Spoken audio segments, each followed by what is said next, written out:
The biggest problem with a lot of small businesses in marketing is that they think it's all about them. It's so odd. It's a weird concept how people can't shift that mindset, that they can't shift that marketing message. Every time, if you go to people's website, you go to people's ads, whatever, if a person doesn't understand the concept of marketing, that they commonly just talk all about me. Like the end prospect, the end user, your clients care about themselves. Welcome to the Shifan Show. This episode is brought to you by the Skills Smart system. For business owners drowning in manual processes and bottlenecks, this system transforms your outdated workflows through strategic digitization and automation. Building systems that work independently of the owner, it helps businesses stop revenue leaks and positions them for sustainable, scalable growth. Details in the show notes below. Now let's get started with today's episode. Today we have Yee Lin Loke, who is a fractional CMO, an expert in B2B cold email outreach strategies, a lead generation specialist, as well as a mentor at the Melbourne Innovation Center. She's also a mom and a wife, and very excited to have her on this call today. Welcome, Lin. Thanks for having me. So that's the introduction. So don't worry, we got through the hard part as well. That's fine. Yeah. But for those who don't know, I guess you came from more like the agency space originally. Yeah. And I think last time we had a podcast a while ago with another friend of ours in Matt. It was like just a bit more in background, but I'm more interested to hear more like what made you transition from an agency owner into a fractional CMO. I think one of the biggest things with agencies and at that point was I was running lead generation, right? Whether it was ads, Facebook ads, all that stuff. The biggest problem is we find that we get different results for different clients. And the reason behind that, a lot of times you find that the foundation was not set right. So if you come in and you're executing something and the foundation was on a rocky foundation, it's just going to start crumbling. Well, that's what I found. So that's why I find that people don't have the right strategy in place when they grow their business or they start a new business. They just, oh, you know what? I think I need to run paid ads, but they haven't actually done the right analysis. They haven't put in the right marketing plan and they just go ahead and execute. So that's where I'm finding that, you know, the most value people get out of is starting off with the right foot, starting off the right strategy. And that's where I find the fractional CMO comes in, because you're starting with strategy first. And that makes a whole difference to everything that you're doing after that. So That totally makes sense. I think, especially those, because like most of our listeners are founders, people in the startup, scale up space, or even some like seasoned like business owners. I think sometimes we forget that agencies or your freelancers, they're still contractors, and you bring them into a business where they may not necessarily know, like, you know, like what's happening behind the scenes. And I think because running agency last time with another friend of mine, it was like, oh, just generate us leads. But then if you don't know the offer, you don't know how the business works, you don't know like who's in charge of what. And then the day if the results are trash, you get blamed for it. It was the agency or the freelancers. Exactly right. And that's the biggest problem is that, and people just get burnt. Ends up being a bad experience for both parties, right? The client and yourself. So why waste the time and money on it? So. That's interesting. And do you focus any like particular business? Because previously you running a med spa agency, but do you focus on any particular type of industry or type of niche or client? It's actually funny. The med spa stuff has been a long med spa and healthcare was like years ago. And then it's transitioned quite a lot to now things in the B2B space and B2C and a much wider market. So like for fractional CMO work, I do like, you know, companies that are basically growing. They're in that growth phase. They've been around for a long time and then they just need to scale up. That's where I come in. Or I've got like a new, like this one, for example, that I'm wearing. It's like a brand new startup, right? And go to market and they're trying to launch. So I'm coming in, you know, helping them with strategies and stuff. But it's across everything from franchises to this wearable technology to B2B doing, you know, recruitment. I don't know, you name it. Yeah. Are you like working with people with a certain amount of revenue already, or you're kind of like at different stages sort of thing?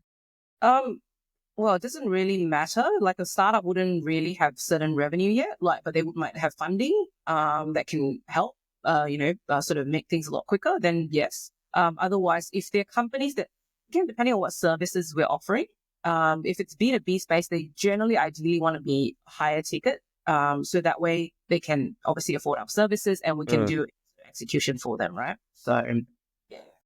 That's cool. I like that as well. Like, I guess from all the industries, from all the different like types and levels of businesses you work with, besides like the growth or them trying to grow and scale, like, is there any like common theme or thread that you see that makes you want to work with them and vice versa, they want to reach out and work with you? I think the most important thing is the mindset and attitude of the owner.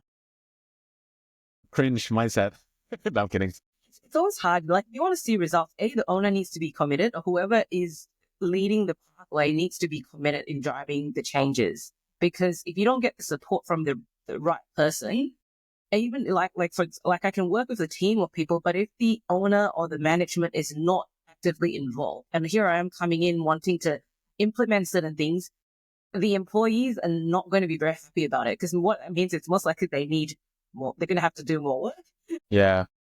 And stuff. So this is one of the things I think that's key, is that if people want to engage us, we need everyone to work together and cooperate. Otherwise, again, it's just so difficult to make change happen, right? So yeah, I think that's one of the key things that I look for in clients. And any advice for those listening, like how to position themselves to bring in somebody who's a fractional CMO or marketer from outside into their team or company, so the transition and the implementation is as smooth as possible? Any advice on that? Question, actually. How do the owners ensure a smooth transition? I think it's like they need to actually have that relationship with their employees. They come in and they need to tell the employees what we're actually doing, what we're trying to achieve. And if the employees share the same goal as the company, it makes it a lot easier to transition. Like when I come in and I'm working with, say, the sales team and the marketing team, if the owner comes in and say, hey, you know what, she's coming in to help you streamline this strategy, they'll see better results and they see better efficiency in the long run, they are more keen to sort of work with us, because they know that it's going to actually make their life better, not harder. So they need to see that end goal, and they need to be very clear when they communicate that with their employees. So yeah. No, I think the transparency is key for any level organization, because I think nothing worse or nothing more confusing, I think, is that if your leadership team brings in somebody and all of a sudden announcement through an email or through you're walking through the office saying, oh, we brought this person or this other team in to literally transform something that they're not used to or they're not familiar with. I think if I was in their shoes, I'd probably be like, who the heck is this lady coming through, or who's the heck this guy walking through trying to change things around? And I think that creates resistance, they may still work, but they might sense or this atmosphere resistance, because who's this person telling us what to do from the outside? That's all right. That's interesting. I always like key thing, because I don't know, it's I think it's interesting dynamics how bringing something from the outside inside the organization. Do you ever work with other internal marketing teams as well? Yeah, I do. So what's it like? An executive or a VA, whoever they want to bring on board, how is it like? What do I say about this? It's easy and not easy at the same time. Some people are very open to it, and it depends on the character of the employees, I think, that I'm working with. Some are very good at taking back the feedback. Some of them are very good at, just listening to what you have to say and then execute it. And they're very happy doing it because there's someone actually guiding them. Because before that, they feel lost. They're like, I don't know what to do. I'm just doing it, right? They don't have the clear guidance. But when I can come in and talk to them and they're really open to learning and listening, they actually really see the value in what I'm doing, right? But at the same time, when we get, I don't like saying this, we get difficult people who are like, no, I still want to do this my way. I still think this is the best way. And they're like, it becomes a people management issue. And it's a completely different skill set. And I'm still finding I still have to keep learning because everyone is different. Yeah. Actually, interesting things is people's personality types. The Myers-Briggs test, all these different tests, it actually does help in finding out how to communicate with people better. Sure. Yeah, so that's one of the things that I'm starting to learn and implement as well when I talk to people in different teams, in different forms. So, yeah. Yeah, I think another way of calling yourself CMO is not a chief marketing officer, but a chief management officer. That's true. Very, very true. I like that. I'm going to steal that for next time. No worries. Speaking of personality tests, one thing I found really well, I think you probably know, have you heard of wealth dynamics? Not entirely. It's a bit like those personality tests, but it kind of you're working with different personalities and how they view, it sounds cheesy, but how they view wealth in a certain way, whether internally or they're entrepreneur, founder, a manager or a C-suite person, or even just an employee. It really does help to do that. For me, when I got into this marketing game, I thought I want to become a copywriter, but I don't fall the category of that kind of person that likes to what they call it, a mechanic. Basically, they like full of process and everything. They're more creative and a bit more people oriented. So when I did a wealth dynamics test, you can definitely look it up later. Put a field link here as well. Anyway, that's I fall under the career supporter, more business development, managing teams, running the company, and then you sort of find the people to kind of match that as well. On the other spectrum of a supporter, you got the guys, they call it the Lord category, aka like a Warren Buffett. They just they don't not necessarily want to control everything, but they have a certain way of doing things. That's what makes it hard for them to pivot out of like working with others, or if there's certain things are done for so long within a company or their structure or style, it makes it very hard to do it. But I highly recommend Wealth Dynamics. Another one is we used before. It was Jordan Peterson's Know Thyself, I think. Yeah, I've heard of it, not tried it. I took advice from a marketing mentor because he said like you want to also know the blind spots of people you're hiring or working with. Yeah, interesting. It helps so both everybody like does it. Of course, hopefully you do it truthfully. Then you guys come together for the next meeting and say, okay, this is my strengths, this is my blind spots. What do you have? And then you guys can accommodate each other from there. Yeah. Sometimes it's interesting. You need sometimes people from external parties to tell you that, because sometimes you get so comfortable in your environment, you end up not seeing all these things, right? And that's why I find even now with my own team, I've worked with them for years now. Mm. Even then, if you think about it, 5 years ago when they started with me, they probably had a different, like if they did the same test, the answers might have been a bit different now to what it was 5 years ago, right? And like I probably did a test like that maybe 3 years ago. So it's a good reminder now. I'm like, actually, maybe I should redo these tests with even my employees, right? And my team, just to see how we're all working together, right? So we can make things a lot better. So yeah, no, that's a good reminder. Yeah, exactly. It's very interesting because like, I think the Wealth Dynamics is cool because there's some like people out there, like they fall under the category creators. They love starting projects or like starting ideas, but they may not necessarily want to keep running it. So that's why they find people like myself or like a supporter who can actually help that. But they want to scale it. They want somebody who can continue doing the same thing day by day. They get a mechanic. That's what they categorize in that Wealth Dynamics personality test. It's quite interesting, but yeah, again, it's not like a be all end all, this is you forever kind of thing, but it just helps to know who you're working with at the moment. Yeah. And noticing the trends there in case anything falls out. So it's quite interesting. Yeah. Oh, that's good. I mean, we can get on those kind of things later on, but like, I would also ask, you can share a little bit you want to. Have you dealt with any clients and companies where you work with a marketing and sales team? Have they ever been like, oh, this is how we've always been doing it? But at the end of the day, you have to kind of tell them, hey, it's not generating like enough revenue or it's not optimal at all. You can't, have you ever had to tell them like somebody like, I like your ideas, but it's not working, you know? And the day it's not your company, it's your director's company or your owner's company. So you got to figure things out. Have you ever had situations like that before? I think in different forms, different ways, depending on how big and large is the size of the project and campaigns and stuff. I mean, I'm sure all of us kind of have, and it's not an easy, and I'm a person that avoids conflict. I do find it extremely uncomfortable. I'm not going to lie. Like it took me years to actually learn how to just say it in a way that's not going to stress me out and in a way that's also going to make the client understand the issue on hand. Now, whether or not they still choose to implement it or not, at least I feel like I've done my part. I've said what I have to say and I'm based it on facts. I think one of the first things initially was I'll get very emotional. I don't know whether this applies. I think it doesn't apply as much to men though. I find women tend to get that a lot more. But I was very emotional and I find that just, actually ruins a lot more things. If you keep a straight mind, you just base it on facts and you say it as it is, then clients are more receptive to it. And you just kind of have to stand your ground. You have to tell them the truth because if you don't say what you have to say and it doesn't work, it comes back and bite you in the ass. I'm not allowed to say that, but yes. That's okay. We can do that. I just got to tick on Spotify, YouTube that this is like any swear words. This is 18 plus. Yeah. Yes. But yeah, I mean, we all have clients like that, and it's just you've got to really explain. Sometimes I find bringing in case studies, bringing in numbers to support what like being actually able to show the process of what you're trying to convince them and the outcome helps, right? Sometimes I do find also if you go in with a certain authority at the start, it makes that conversation a lot easier later on. So it's kind of like you have to build the right blocks at the start when you have that relationship with the client, and then clients will listen to you. So I think it's a combination of all of that, how you handle the situation, and how you build that relationship with the client. So yeah. Yeah, you don't like those kind of scenes where like I gotta make a good suppression, walk through the office with this like demeanor, like I'm in charge, but then you trip and you're like, damn it, I made my first You could turn it around and make a joke out of it and have fun, right? Yeah. But I get what you're saying. Yeah, it's quite interesting actually in that kind of sense.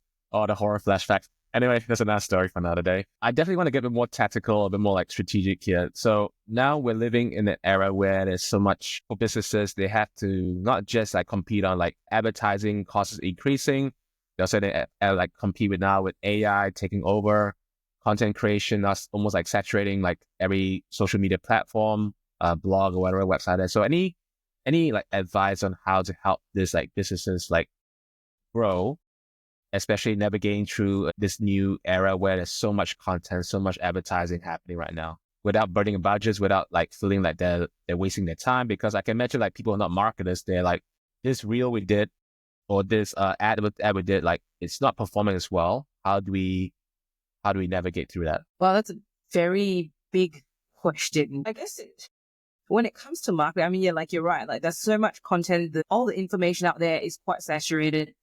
You pretty much can find everything and anything, to be fair. I don't think you can't find anything in the market online anymore. But I think at the end of the day, one of the things I realized is no matter how competitive the market, people still buy from people. I'm not talking about like e-commerce or anything like that. Let's just talk about most, businesses. People buy from people.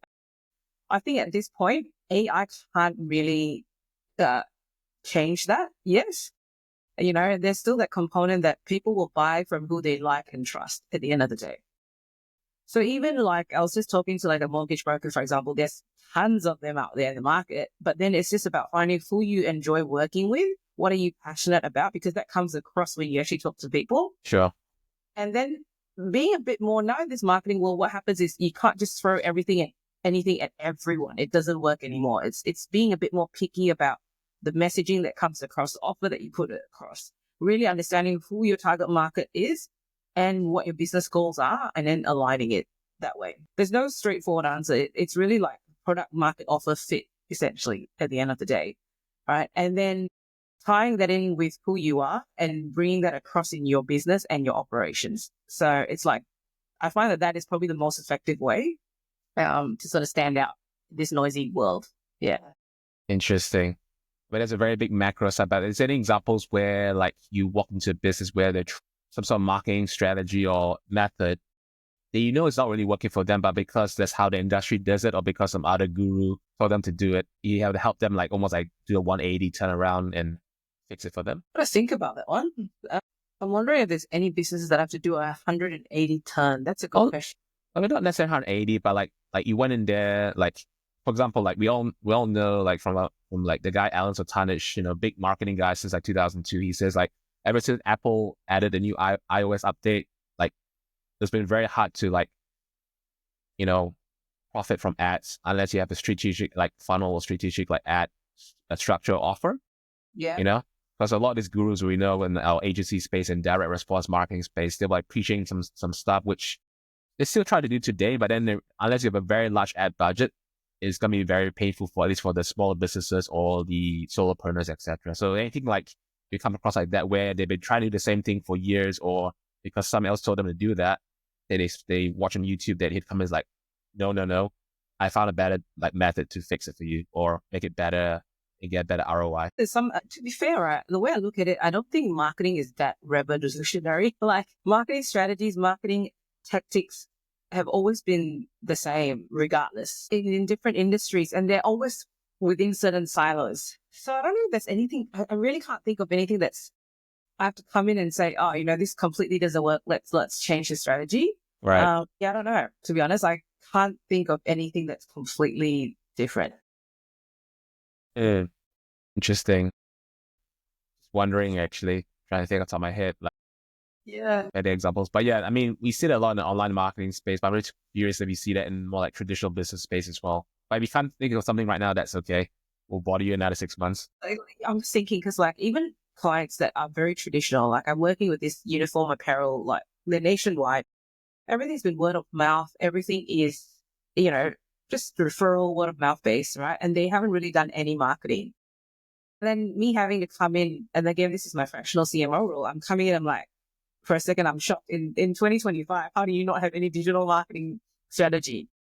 So that's more of like having to get people on board with what's currently happening. And I'm surprised at how many people still don't have the basics of digital marketing right, to be honest. No matter how big and small they are, they just don't have the concept and understanding to make it work. And a lot of businesses, I find, they don't put the value in sales and sorry, not sales, actually in marketing. They see it as, they unfortunately still see it as the cost.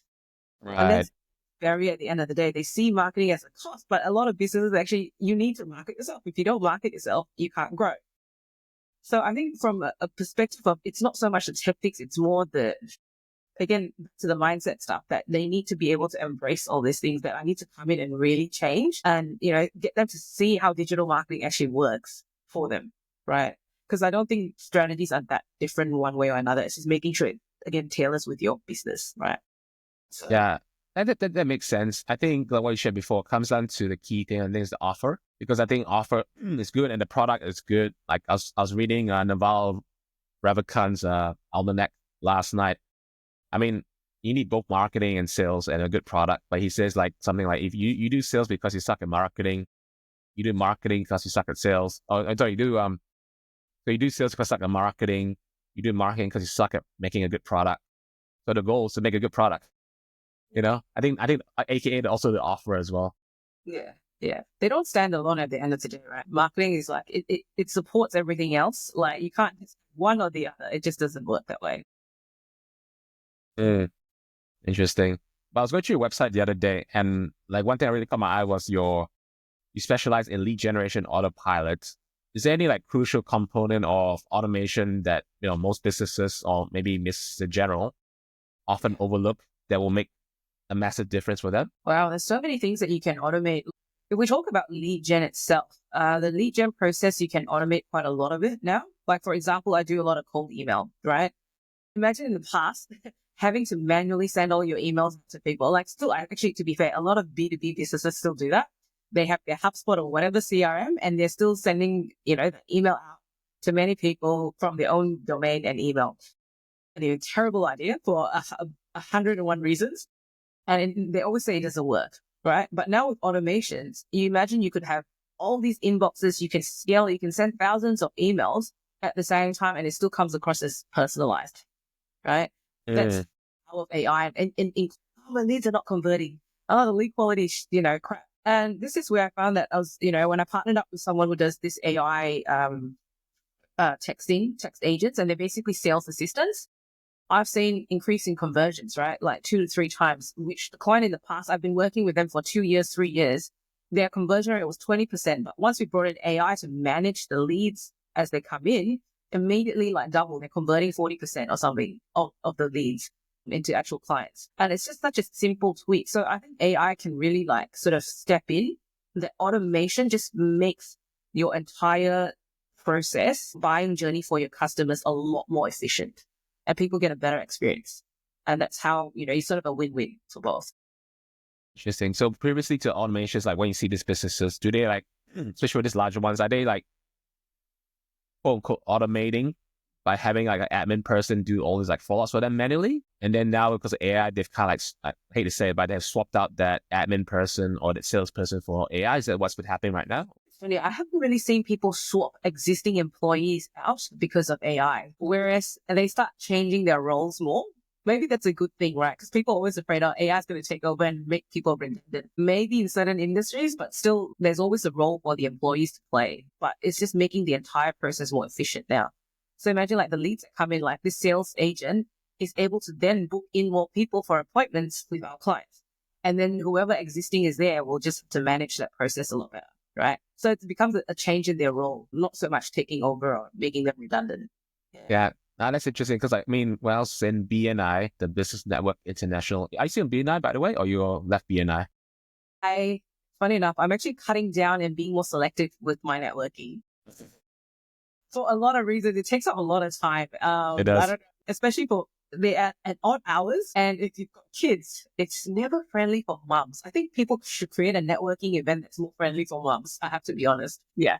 think they have that, but it's usually a small group or the one individual where they invite you to their house for some special party, which I won't say anything, but we know. Yeah. I mean, that's interesting because like a lot of businesses I talked to when I was in BNI is like they hire a salesperson or someone's in charge for like, just really just like following up, Not sure it's a culture thing, depending on the country or depending on what city in, but a lot of them come back saying is like, man, I'm paying like this person like 65 to 75K a year or even a commission, to just follow up leads by like we discussed before the podcast started, is like some of these businesses, it take 2 to 3, sometimes even 5 businesses to get to lead. And by then the owner's like, also by then the lead's gone cold, or the lead, especially for a business in a very competitive market, like say like, home renovation, that lead's probably gone to some other competitor like down the road from you. And the owner who spent thousands, hundreds of thousands on like ads are like, what the heck? I don't know. Like, I won't say like, again, I think hopefully nobody gets the wrong way, but I don't think AI is going to replace people, but I think it's going to help them a lot better. Even something like, as soon as the lead comes through email, it sends a reminder to your phone to pick up and call them right away. Yeah. I think you would say something, sorry? No, I was going to say like, I think people should start using automation if they're not across any aspect of the business, not just marketing. Like it's just everything from your accounting to managing your books to like even lead nurturing. If you think about it, there's just, so many things that you should be automating just from a business perspective to free your time up and to increase your efficiency. That's how you grow and that's how you scale. So if they're not, they really should be. Yeah. But then what's like from your experience and from your like time with these different businesses, like what prevents, not just like a small person or small business, but even larger businesses, what prevents them from adding automation into the business? Fear of the unknown, fear of cost, like not sure how they approach it. Like in any automation, people just go in and every time I talk to them about it, they're like, their brain is like, it becomes mush because they just don't understand the concept of it. I find they're like, oh my God, this is overwhelming. Like anything else, when you're implementing something new, it's a change, right? You need to change things and people are resistant to change itself. Yeah. And they're like, they can see the process of getting there, but at the same time, they have that fear because they have to change their processes and systems. Normally, I find cost hasn't been the biggest factor. It does, but it's more they're stuck in their own ways and they're very comfortable. That's what I find the biggest blocker. Yeah. Is that mainly in the leadership team or in like the rest of the employees and other staff involved? Well, it always starts with the leadership though. Like there's always the key influencers in any business that makes that decision, right? And it's always the key influencers that have to drive the rest of the team. So I do find that resistance in the leadership is the biggest one that needs to be overcome. They themselves have to want the change before people will take anything out like these automations and stuff. Yeah. I don't know. I mean, it depends because like generally so far my experience, like I find there's like 2 categories, especially when somebody like a business takes on like automations or whatever. There's a customer, I think, which is the owner or the director, the leadership team. But the users are actually the staff. So I find actually before the staff is actually can be the ones who are more resistant because it's like, I think they're used to certain things, how things are done. Some cultures and businesses, again, not criticizing anybody, but like, it's always been like, they use the phrase like, it's always been this way, or I'm not getting paid any extra to do this. Why should I bother changing, I'm getting paid my salary. I'm going to do my 8 to 4, my 9 to 5, go home. While the owner's like, we got to change this. That's been our experience lately. So yeah. Actually, that's a good, I've got a client that it's a brand new SaaS software. They work with accountants and they managed it. But the thing is, the leadership was very keen on the product because it solves all accountants' problem, like reconciliation, getting the invoice paid on time, all these pain points. And they got the owners on board, but half the staff was like, sorry, I was going to say F it, because they're like, oh my God, this is too much work, because it takes time to change all the systems and processes, right? And there's so much resistance from the staff. And so it became like a half thing, right? But in order to make it really successful, we have to get everyone's buy-in, right? So yeah, I definitely see that quite a lot actually in automating things. Yeah. A lot of education training, like when I was in the public sector, we'll have people coming to share like new legislations or new policies. And if you're not really involved in that level as a staff member, it still affects you in that level, but like it's quite daunting. I think there's another feeling. So I can understand for what I feel like it, but at the same time, like, I also feel for the owner. It's like they want to grow, they want to scale further, but their staff is like, for whatever reason, good or bad, is they are so resistant to the change. Yeah, that's true. I don't know. I don't know. Still trying to figure out because like, do you pay them extra to get trained, or do you, I don't know. I need to figure it out because like, especially the very chaotic operations, like they're always on a hustle, like all day. How do you stop them midway through to learn how to use a mobile app to do something instead of a sticky note and pen and paper kind of thing? So I'm still figuring it out myself as well. I think that's like a whole different conversation. It comes down to like the leadership and people management skills, essentially. And it's not a straightforward answer, right? Like there's just, again, everyone's different.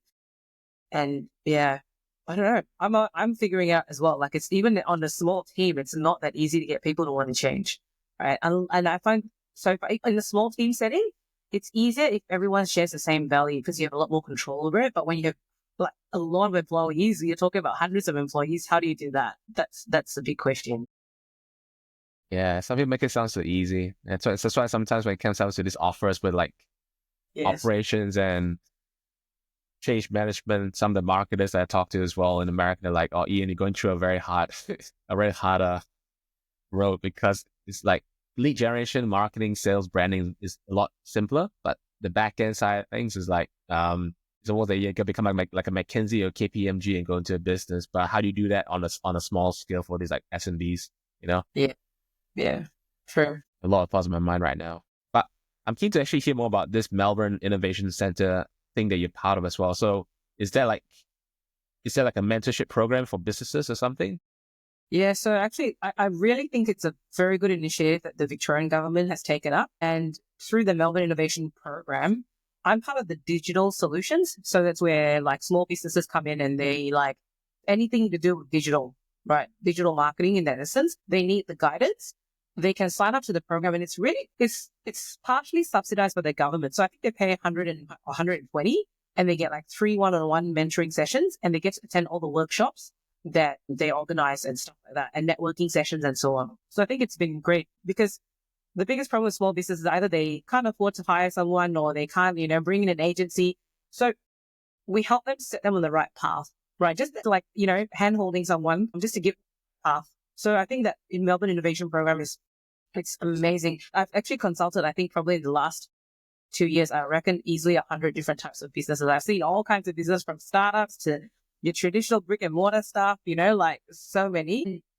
I've just seen how much small businesses, like I think Australia is very much dominated by all these small businesses and how many of them struggle and fail because they don't have the right knowledge. They're very good at their craft, but they're not good at running a business. Right. I get you. It's so obvious. That's why a lot of small businesses fail. And this program actually helps mitigate those, I guess, one part of those risks. Yeah.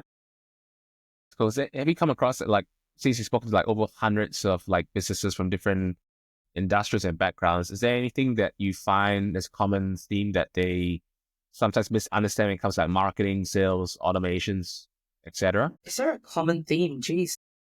Like, for example, I think some people still think like, oh, if I just boost my post on Facebook, I should get an immediate ROI. I remember back in the day in the last agency I worked with, we deal with this like electrical guy that says like, I heard somewhere he get 100% guarantee in Google Ads. And he went to like 9 different agencies at that time. I was like, man, if somebody can do that and get 100% guarantee, they gotta be rich as heck. Anything like that. You'll get so many, I guess, misconceptions or misunderstanding about digital marketing. Definitely boosting posts is one of those things that still shock me to today. And the funny part is, if I shouldn't even say that. If you think small businesses misunderstand that, sorry, my throat is just playing up. I saw a client. Some water first? And this is, I'm all right now. But this client was a roofing client. And this was a big agency. This is actually a big agency that was running these ads, charging people a ridiculous amount of money. And all they were doing was running a traffic campaign on Meta to their website. And it's shocking. People just think like, oh, and then I think a lot of small businesses think that way. And if an agency has staff that think that way, can you imagine? I'm sure small businesses do that. They just think, oh, you know what? I'll put an ad and I'll just put some money in and it's going to do its magic. But they don't actually realize that there's so much more to it. It's not just the technical side, but like, how do people actually use the entire conversion journey? People need to look at that. But they don't. They just think advertising or marketing is just what people see in the front end, and they don't realize that they need to look at everything else, right? So I think that's one of the biggest, I think, problems or misunderstandings people have about marketing. They just see it as what it is and what's in front of them. They don't realize that there's so much else that comes into the entire journey. So I like that because that's true. I think when last time running agency, a lot of people says, "Oh, like I heard this thing called like ROAS, like ROAS." yeah, And that's good, but if you like, for example, like if you're not like adjust your website or the call to action button or the book a call button correctly, I think like one of my friends in Melbourne, he runs a website agency. He said the biggest thing a lot of people have their websites is like their call to action buttons always in some odd place. So they can run ads or they're driving like SEO traffic to whoever it is, and they don't know why. And again, the freelancer or the marketing agency gets blamed. But then we realize that, oh, it's just because they want to, either they do not know, or he says commonly the owner thinks it's fancier to put the button at this location, or they think it is, but then you're not realizing this how like human nature, your customers work. Yeah, that's right. It's funny. There's so many things that people just think. And I think that also the biggest problem with a lot of small businesses in marketing is that they think it's all about them, like the business themselves.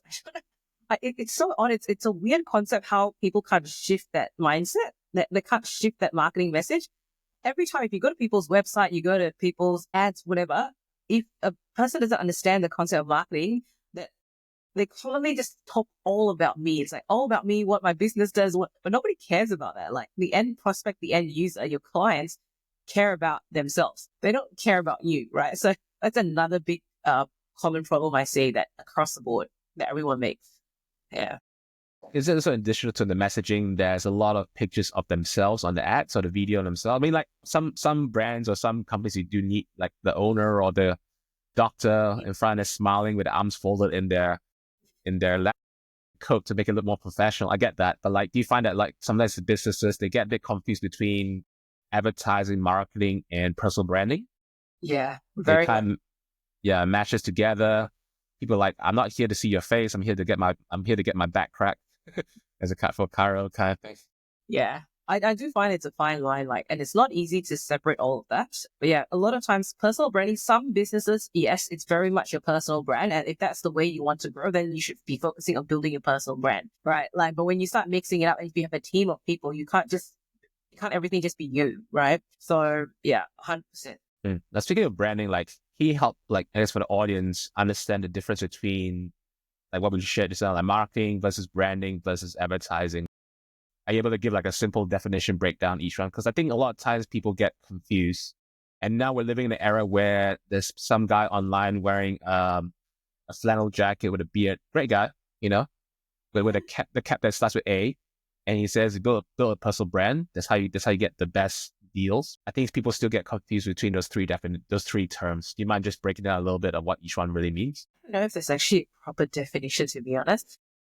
How about your own definition as a CMO and a marketer? I think, let me start with advertising. I think advertising is, wow, that's a big question. Advertising is getting your stuff in front of people, right? It's sort of, you're being that proactive person. You're putting your stuff in front of people. And it's just, I find advertising is technical, right? Whereas marketing is, again, it goes back to the initial conversation where it's strategy led. If you're actually marketing your business, it's not just putting out a message. It is actually making sure that, again, you understand the entire ecosystem that supports the business in order to get the message out there and to get the sale across. Marketing it's a multifaceted approach. Advertising is just technical. I think when it comes to branding, it's the way customers perceive your business, what they think of your business in relation to the services that you offer. Branding, I think I think marketing is the whole big picture at the top.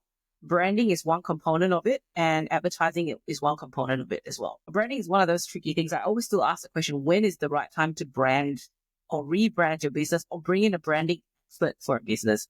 I don't know if there's ever a right answer. I think it's when you find that, when people look at your business and your messaging and what you're trying to get across is not in sync, that's when I think people need to focus more on their branding and the messaging that comes across.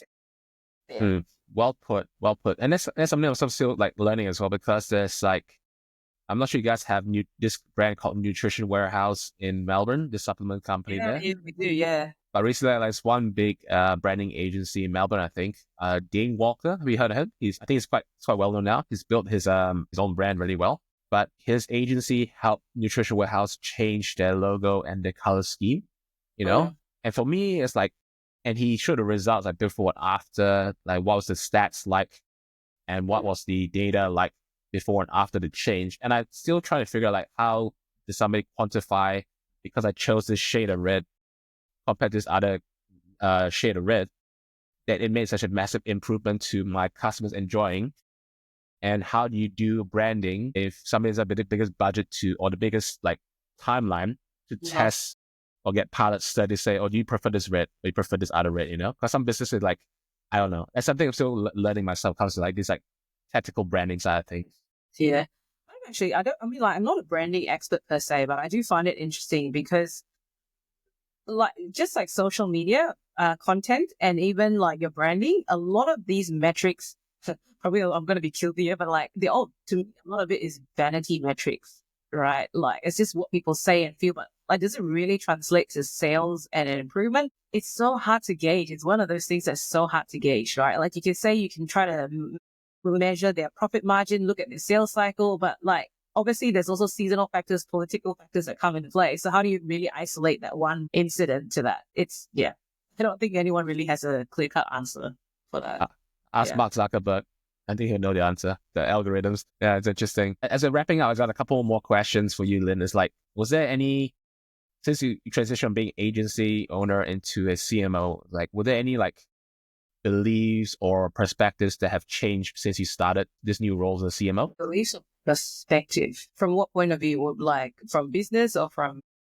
I think just in general, like because you work with such a diverse amount of businesses from different industries, like from day one when you like launch yourself into this new stage to where you're at now, is there anything that you're kind of surprised by? I don't know if I'm surprised by anything, but if anything, it's probably more, it supports my theory about how much businesses don't understand about marketing and how much often they are going down the wrong path because of, their wrong assumptions. They don't have the right strategy. So I think it's more about, it supports my theory about what people are doing wrong in the industry right now.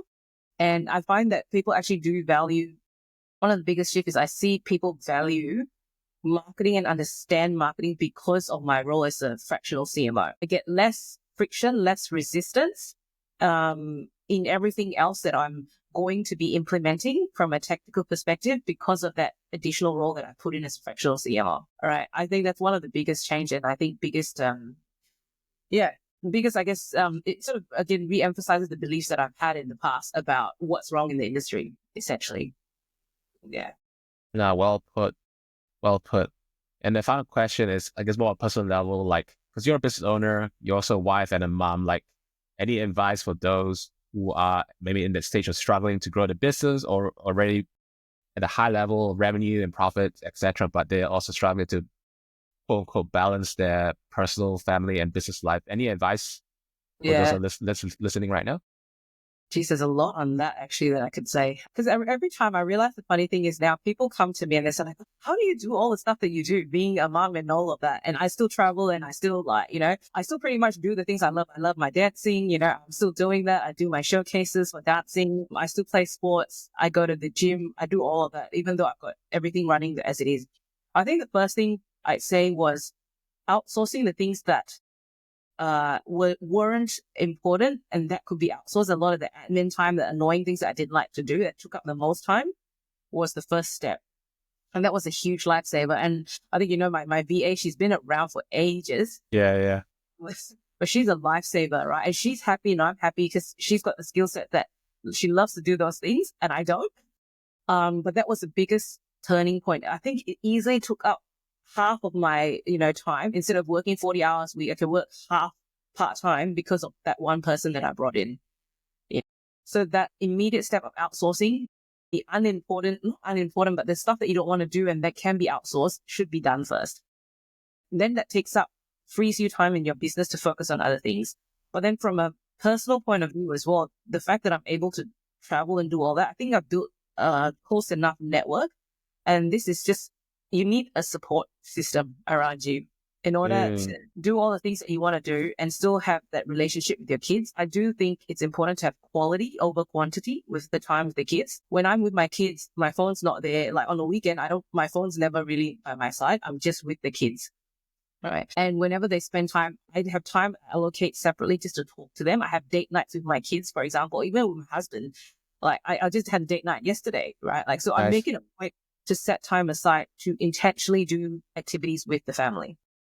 So I think that's the second thing. And really the third thing is the support system, right? Like if I wanted to go, my husband loves fishing. He loves going free diving. He loves all this stuff. Like, you know, he goes spear fishing and everything. Like today he's going out for half a day, but I let him do that. And then there's time that I want my time.